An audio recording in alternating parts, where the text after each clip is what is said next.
Entamons maintenant la section 4 consacrée à la deuxième dimension de la gestion des services, information et technologie.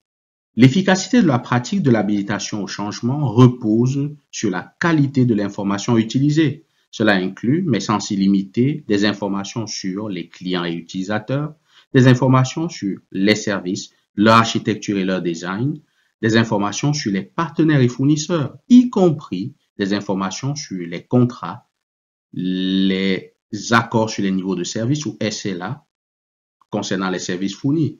On va également parler des informations sur les politiques et les exigences qui régissent la fourniture de services, des informations sur les changements proposés, sur les bénéfices attendus pour les consommateurs et l'organisation, sur les récits utilisateurs ou user story, des informations sur l'estimation du temps et du coût de réalisation du changement, des informations sur les réglementations ayant une incidence sur le changement, des informations sur les leçons tirées de changements similaires survenus dans le passé, des informations sur les changements passés et en cours, des informations sur la satisfaction des parties prenantes à l'égard de la pratique. Tout cela est encapsulé dans cette dimension information et technologie. Et donc, en droite ligne avec ce qui précède, cette diapositive présente les principaux sujets du programme qui seront abordés au cours de cette partie. Comprendre et appliquer comment l'information et la technologie soutiennent et rendent possible la pratique. Expliquer l'application des outils, appliquer les recommandations sur l'automatisation seront les deux points que nous aborderons dans cette partie. La pratique d'habilitation du changement peut bénéficier de manière significative de l'automatisation. Le terme automatisation est utilisé dans ce cours et dans d'autres cours utiles pour désigner l'utilisation de la technologie numérique pour permettre, soutenir ou améliorer diverses activités. Cela inclut, mais sans s'y limiter, l'automatisation complète des activités où les solutions technologiques éliminent le besoin d'intervention humaine. Les outils d'automatisation pour l'habilitation du changement sont les suivants. Premièrement, outils de gestion des flux de travail et de collaboration qui peuvent inclure un ensemble d'outils ITSM intégrés, un moteur de flux de travail à l'échelle de l'entreprise ou alors des systèmes de collaboration tels que des messageries et des plateformes de conférences. On a également des outils d'analyse et de reporting qui peuvent être intégrés dans d'autres outils tels que les systèmes ITSM ou autonomes. On a également les outils de planification et de hiérarchisation du travail qui comprennent des tableaux Kanban, des outils de gestion de projet et des outils de planification intégrés à d'autres systèmes ou autonomes. On a aussi des systèmes d'orchestration qui sont responsables de l'automatisation de deux ou plusieurs tâches en une seule activité de bout en bout. Et bien sûr, il y a les outils de gestion des connaissances qui peuvent être intégrés dans d'autres systèmes, comme les outils de collaboration ou les outils de gestion des flux de travail, ou qui peuvent être autonomes. Des descriptions détaillées de la façon dont ces outils soutiennent les activités de la pratique de l'habilitation du changement sont présentées dans ce tableau. Si on prend le cas des outils d'analyse et de reporting, ils soutiennent la pratique de l'habilitation du changement par l'examen des enregistrements et la création de rapports pour les changements individuels, ainsi que pour l'évaluation périodique des modèles de changement, ainsi que l'évaluation périodique de la pratique elle-même. Vous pouvez refaire cet exercice avec l'ensemble des outils que nous avons mentionnés ici et qui sont présentés dans le tableau. Les recommandations suivantes peuvent vous aider lors de l'application de l'automatisation à l'habilitation du changement.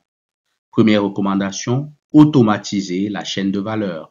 Tenez compte de toutes les pratiques connexes, par exemple la gestion du déploiement, la gestion des versions, la gestion des problèmes, ainsi que toutes les autres pratiques connexes dans l'automatisation.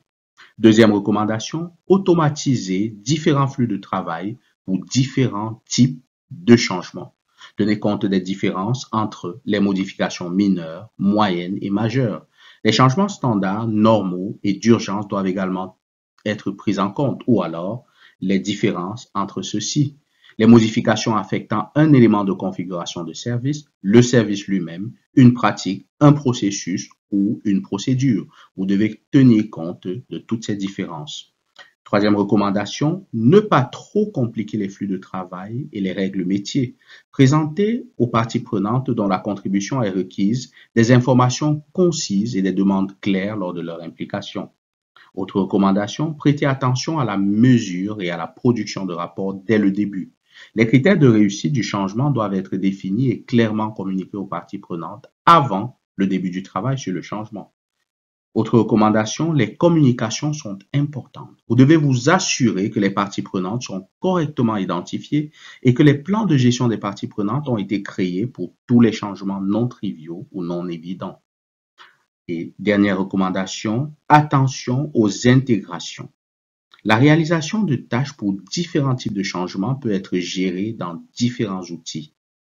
Intégrez, mais ne dupliquez pas. Faites attention aux intégrations. Voilà quelques recommandations pour l'automatisation lorsqu'il s'agit de la pratique d'habilitation du changement. Nous arrivons ainsi à la fin de cette section 4.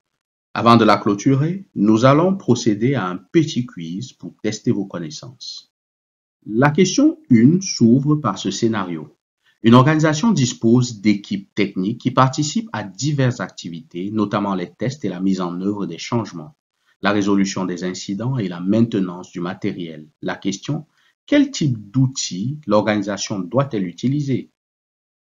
Première proposition, outils de gestion des connaissances. Deuxième proposition, outils de planification et de priorisation du travail.